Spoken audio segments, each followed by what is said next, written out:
انسان کی کامیابی کس میں ہے؟ انسان کی کامیابی اسی میں ہے کہ وہ اللہ تعالیٰ کی عبادت کرے اور اس کی اطاعت کرے۔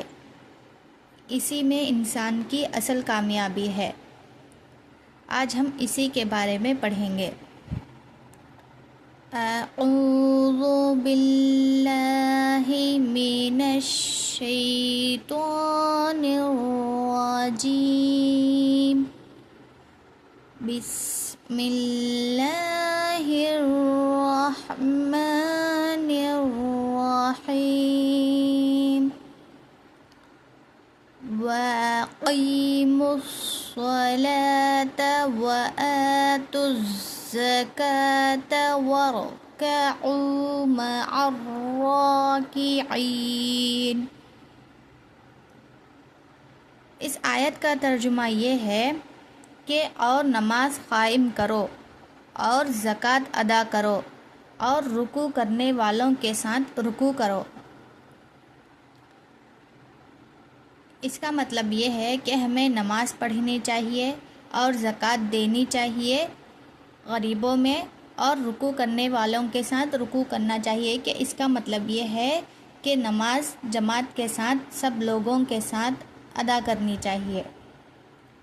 اس آیت کی تفسیر یہ ہے کہ اس آیت میں اللہ تعالیٰ نے بنی اسرائیل کو 3 کام دیے ہیں۔ پہلا کام ہے نماز قائم کرنا، یعنی کہ نماز ادا کرنا، نماز پڑھنا۔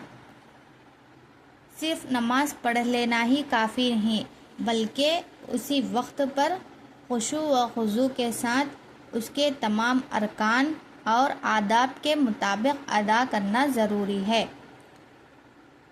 نماز قائم کا مطلب، نماز پڑھ لینے کا مطلب یہ نہیں کہ ہم نے نماز پڑھ لی۔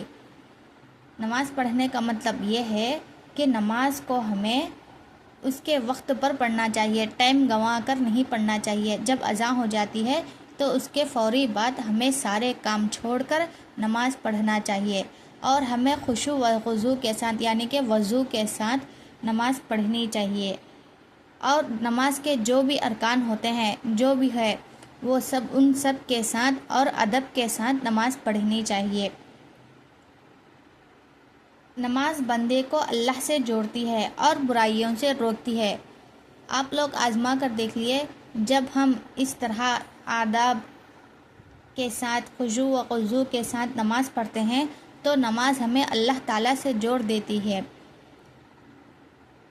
اور برائیوں سے روکتی ہے، اور ہمیں برے کام کرنے سے روکتی ہے۔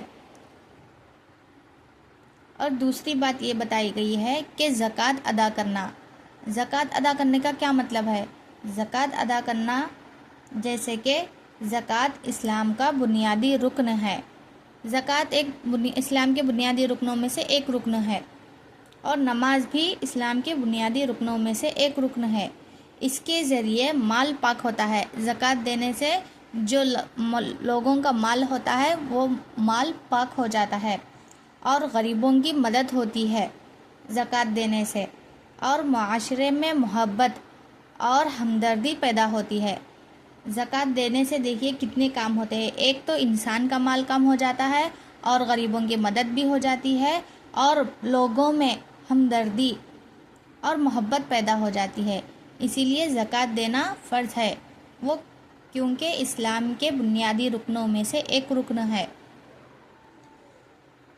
اور تیسری بات یہ بتائی گئی ہے کہ رکوع کرنے والوں کے ساتھ رکوع کرو۔ اس کا کیا مطلب ہے؟ اس کا مطلب یہ ہے کہ اس حکم میں مسلمانوں کے ساتھ، جماعت کے ساتھ نماز ادا کرنے کی ترغیب دی گئی ہے۔ اس کا مطلب یہ ہے کہ نماز کو جماعت کے ساتھ پڑھنی چاہیے۔ رکوع کرنے والوں کے ساتھ رکوع کرو کا مطلب یہی ہے کہ نماز کو جماعت کے ساتھ پڑھنا چاہیے۔ اس سے امت میں اتحاد، مساوات اور بھائی چارہ مضبوط ہوتا ہے۔ ایسا پڑھنے سے لوگوں میں بھائی چارگی زیادہ ہوتی ہے۔ جب لوگ ایک دوسرے سے بات کرتے ہیں، جب لوگ ایک دوسرے سے ملتے ہیں تو لوگوں میں محبت پیدا ہوتی ہے۔ بعض مفسرین کے مطابق یہود کو بھی حکم دیا گیا کہ وہ نبی کریم صلی اللہ علیہ وسلم اور مسلمانوں کے ساتھ شامل ہو کر اللہ کی اطاعت اختیار کرے۔ اس آیت سے ہمیں کیا سبق حاصل ہوتا ہے؟ پہلا سبق تو یہ حاصل ہوتا ہے کہ نماز اور زکوٰۃ اسلام کے بنیادی رکن ہیں۔ ہم نے اس کو پہلے بھی پڑھا ہے کہ نماز اور زکوٰۃ اسلام کے بنیادی رکن ہے۔ اسلام کے اور 3 بھی رکن ہیں، وہ کیا ہے وہ آپ لوگ مجھے کمنٹ میں بتائیے کہ اسلام کے بنیادی رکن نماز اور زکوٰۃ تو ہے، لیکن اس کے اور 3 رکن جو ہے وہ آپ لوگ مجھے کمنٹ میں بتائیے۔ اور دوسرا سبق یہ حاصل ہوتا ہے کہ جماعت کے ساتھ نماز ادا کرنا ایک بڑی فضیلت ہے۔ اور تیسری بات یہ بتائی گئی ہے کہ اللہ کے حکموں پر اجتماعی طور پر عمل کرنا اتحاد اور اخوت کا ذریعہ ہے۔ اللہ تعالیٰ جو بھی حکم دیتے ہیں ہمیں اسے اجتماعی طور پر عمل کرنے سے ہمارا ہی فائدہ ہے۔ اور چوتھی بات یہ بتائی گئی ہے کہ حقیقی کامیابی اللہ کی عبادت اور اس کی اطاعت میں ہے۔ انسان کی کامیابی کس میں ہے؟ وہ اسی میں ہے کہ اللہ تعالیٰ جو حکم دے وہ اس کو مانے اور اس پر عمل کرے، اسی میں انسان کی کامیابی ہے اور زندگی بھی آسانی سے گزر جائے گی۔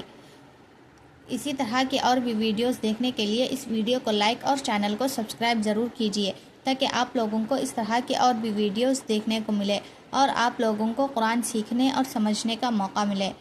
اللہ حافظ۔ السلام علیکم ورحمۃ اللہ وبرکاتہ۔